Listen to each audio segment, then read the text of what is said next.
lift your hands, lift your voice and sing.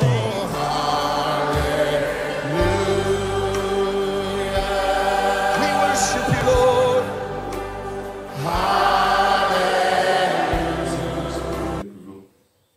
Évangile de Jésus-Christ selon saint Marc. Jésus et ses disciples, ayant traversé le lac, abordèrent à Génézareth et accostèrent. Il sortit de la barque et, aussitôt, les gens reconnurent Jésus.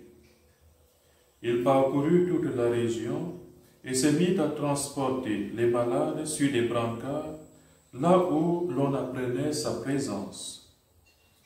Et dans tous les endroits où il était, dans les villages, les villes ou les champs, on déposait les infirmes sur les places. Il le suppliait de leur laisser toucher ne serait-ce que la frange de son manteau.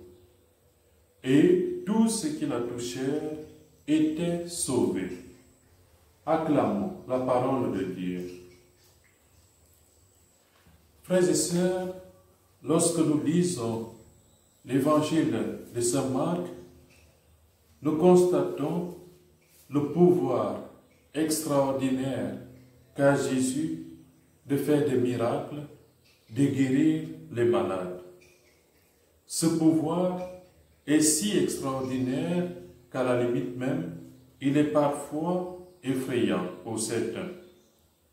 Aujourd'hui, c'est le contact avec Jésus qui procure la santé aux malades. C'est le contact même avec ne serait-ce que la frange de son vêtement qui donne le salut. Et cela, frères et sœurs, peut beaucoup nous parler et nous faire beaucoup de bien. Car si, comme dit saint Marc ici, le toucher de la frange du vêtement de Jésus pouvait guérir et sauver tous ces malades que l'on déposait sur les places et dans les champs, nous aujourd'hui, qu'allons-nous dire? Car il ne s'agit pas simplement du simple toucher avec le Christ, il s'agit pour nous qui sommes chrétiens du contact immédiat avec notre Seigneur, notamment dans les sacrements et plus particulièrement le sacrement de l'Eucharistie. Car oui, effectivement, dans le sacrement de l'Eucharistie, nous ne faisons pas que toucher la frange du vêtement du Christ, mais nous recevons le Christ vivant en nous-mêmes. Et cela est d'autant plus fort que nous devons réfléchir sur la manière dont nous vivons nos Eucharisties, sur la manière dont nous, chrétiens, nous recevons le corps et le sang du Christ dans l'Eucharistie. Aujourd'hui, nous sommes peut-être plus proches de Jésus que jamais.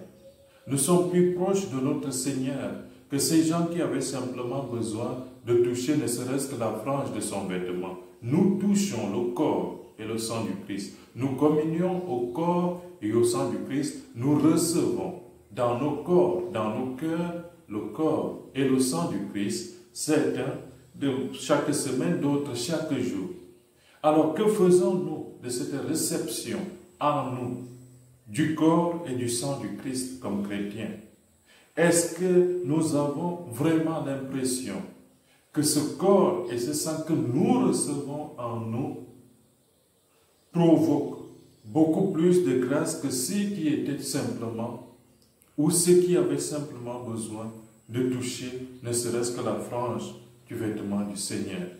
Le Seigneur nous guérit donc aujourd'hui, frères et sœurs. Et à travers le sacrement de l'Eucharistie, c'est le Seigneur qui prend possession de toute notre vie et qui entre en nous pour produire en nous l'œuvre de la rédemption, pour nous guérir intérieurement. Nous guérir de quoi? De nos maladies les plus cachées et notamment nous guérir et nous délivrer du péché qui nous accable, du péché qui nous laisse comme sur des brancards, du péché qui nous empêche de nous approcher de lui. Le Seigneur prend ou après cette peine de faire son habitation dans le cœur de l'homme, d'habiter en nous pour nous délivrer de façon plus profonde de tout ce qui nous empêche d'aller vers lui. Les saints qui ont réfléchi sur ce sacrement de l'Eucharistie notamment, ont estimé, à la vue de saint Ignace d'Antioche, que l'Eucharistie est la médecine même de l'immortalité. C'est l'antidote contre la mort qui procure ce qu'éternellement nous devons vivre en Jésus. C'est notre médecine et notre antidote contre la mort. Et dans la même lancée, le pape émérite, le pape Benoît XVI, avait presque la même réflexion qu'Ignace d'Antioche lorsqu'il disait que la spiritualité eucharistique est un authentique antidote contre l'individualisme et l'égoïsme qui caractérisent souvent la vie quotidienne. Oui, pour Benoît XVI, c'est aussi un antidote contre l'individualisme et l'égoïsme. Est-ce qu'en recevant l'Eucharistie, je me sens plus proche des autres?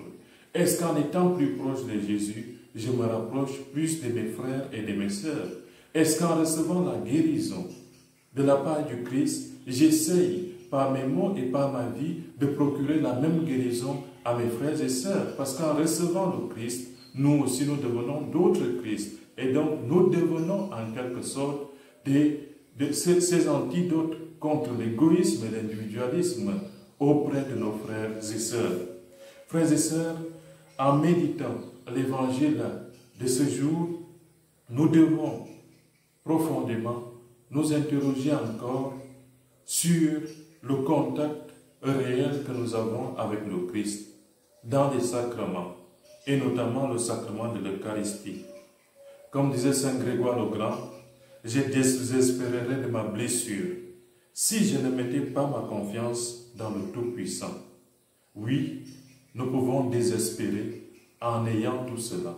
Nous pouvons désespérer des blessures intérieures qui nous accablent alors que nous avons tout près de nous, alors que nous avons en nous et dans nos cœurs la présence du Christ vivant et glorifié.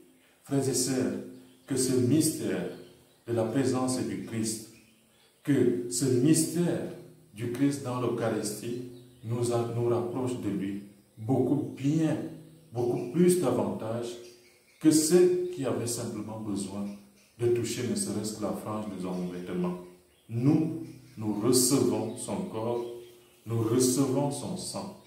Nous avalons, nous prenons en nous le corps du Christ, nous devenons d'autres Christ. Et donc, nous sommes en quelque sorte revêtus même de ce manteau du Christ. Par notre baptême, il nous a revêtus de son manteau. Nous devons donc être des hommes et des femmes les plus heureux au monde et faire confiance en notre Seigneur, car c'est lui réellement qui vient nous guérir de tout péché et de toutes nos maladies. Amen.